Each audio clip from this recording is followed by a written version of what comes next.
They say it takes 80% of the fuel and the energy when a rocket is taking off to take off and go the first 20% of the journey. 80%. That's most of the fuel and the energy just to get 20%.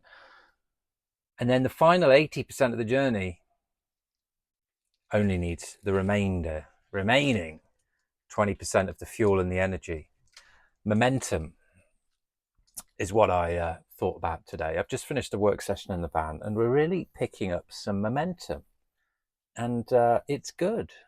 It feels good. The van's a beautiful work spot. I'm going to go back now and have some food. My name's Michael Todd, otherwise known as Toddy. And got our van here in the south of France. Staying in Airbnbs, but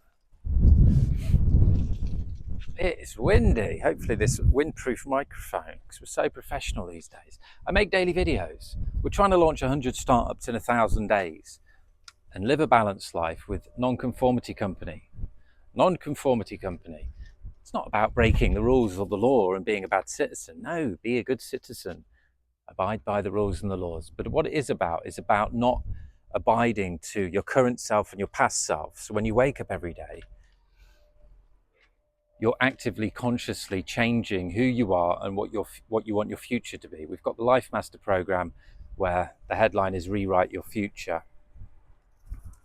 And we've got loads of other little startups to help people along in different areas of life, to start online businesses, to make websites, to control your finances, to balance out life, to start automating things to save time, start treating time as a resource. Nonconformity automates that one, where you just start looking at time as your most valuable resource. That's how rich people think. They don't think in terms of money, they think in terms of time. And they use money to buy back as much time as they can, intelligently. So that's what we're doing. Our philosophy is work 3 hours a day, so you've got enough time for everything else in life. If you go to work for 8, 9, 10 hours a day, 5 days a week, that's half your waking life. You've not got much more, especially because you're going to be tired and drained and stressed.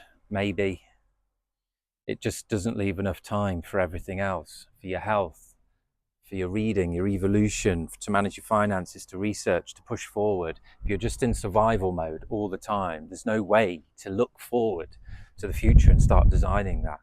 So that's what we're about. Nonconformity automate is going to encourage people to look at time as that resource and start encouraging it.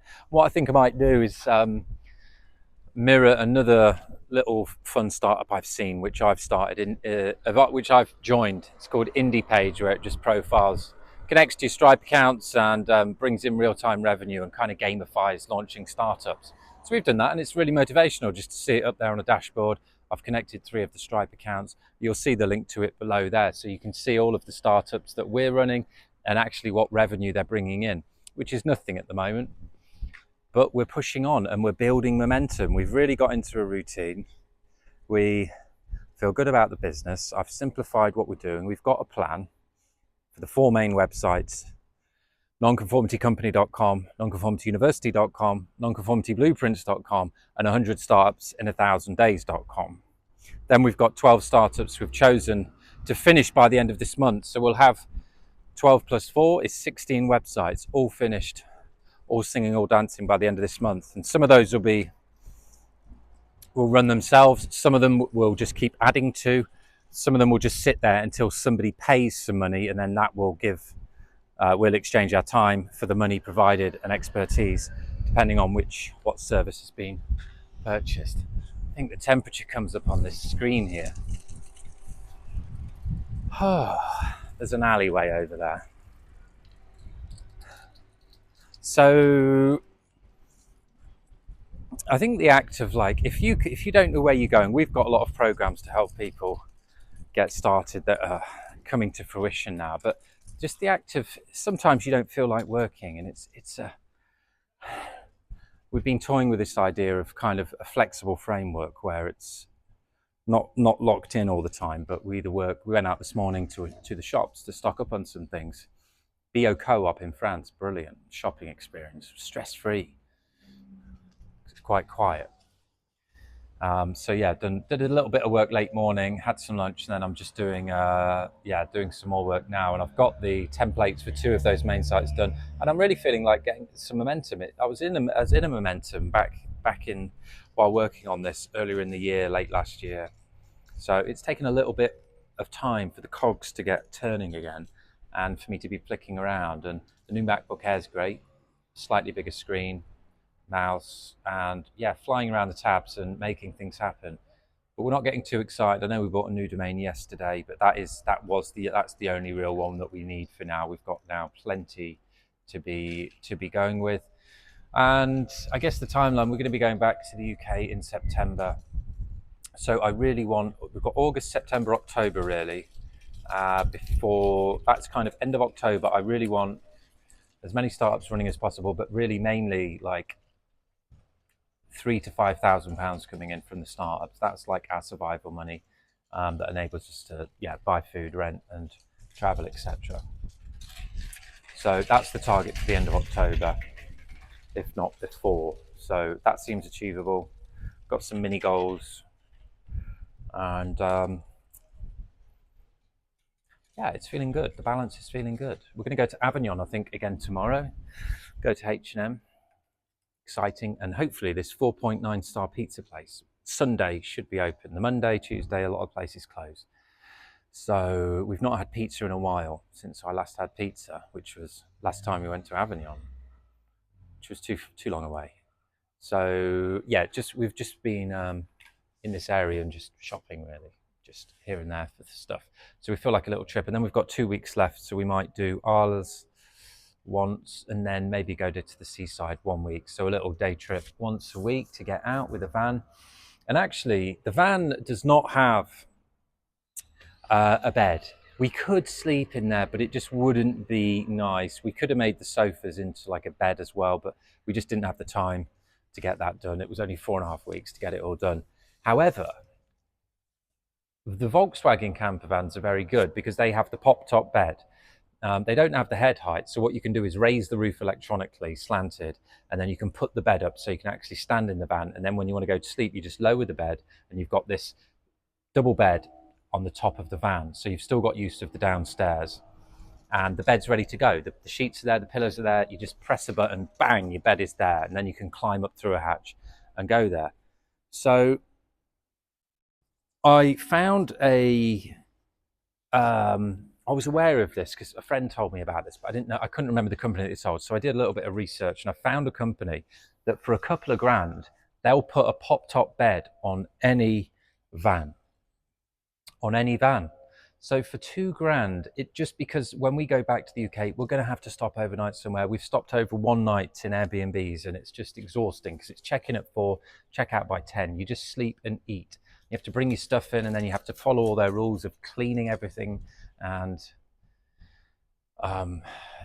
some of them we've had a few issues in the past. I mean, only one issue with just a bit of grease on pans, and then there was another bigger issue where we had to leave the Airbnb. But that's all behind us now. But it's just 1 night Airbnb. It's just not worth it. That we know that now. The other option is like a roadside hotel, but that'll probably be still quite a bit of money. So it's like £100 for 1 night, roughly, for an Airbnb, maybe more on some, but we were doing about 100. So you can't get that. Yeah, you're not getting that benefit of the discounts, and it's just exhausting. Yeah, it's just no good. So if we got this pop top for 2 grand, that would basically, if we were to stop in it, like if we were going to Spain, France, being able to stop in the van instead of going into Airbnbs, we'll only need to stop over 20 times, and it's paid for itself. Not only that, it's going to be more fun because you're outside, you can go to different places, you could park up in a town and go out for some pizza and then come back to the van and just sleep, and then you're good to go. You've not got everything out into a place and then having to lug it back. And it just seemed to make sense. And also the thing is, when we went to the seaside here, it's an 1.5-hour drive. And we got there early, we got there like 10:30, then you walk to the beach, it's 11, 11:15, you go for a swim. By the time you've had a couple of hours, you're looking at having a picnic and coming back. But what we could then do is, if we're here for a month and we've got the bed in the van, there was a big van car park there where you could just park for like 10, 15 euros a night. So you just go there. They've got the services in the toilets and showers and water and things like that. So we could just be like, right, let's go there tomorrow, stop overnight one night, and then you've got the whole day then to relax, and you're not going anywhere. Have a glass of wine if you're drinking. I'm not, because I'm just over halfway on my detox, which does feel good. I've been sleeping incredibly. But yeah, it just seems like this pop top seems like the way to go. So I've put in the information of our van for a quote. Said we're back September, October. How long does it take? It looks like they do it the same day. Then you just have, you know, when you pull over and you want your bed, you just press a button and it goes, bed, good to go. So that's quite exciting. And you get all the flaps with fly nets and you can open it up for some ventilation and stuff.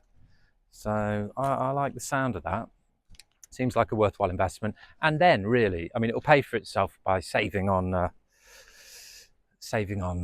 my phone's going to overheat. I was doing the video yesterday on the way home and the phone just went, no, too hot. So I had to redo it, which I've just published. We'll stay in the shade. I just got to pick up. We're still recording. We're still there. So it will pay for itself with our use and just make life more fun and exciting. And then we can also go off for adventures whenever we want. But also it will just add value to the van. It's then actually as a camper van, because at the minute it's just really a transportation van with a table and chairs in the back.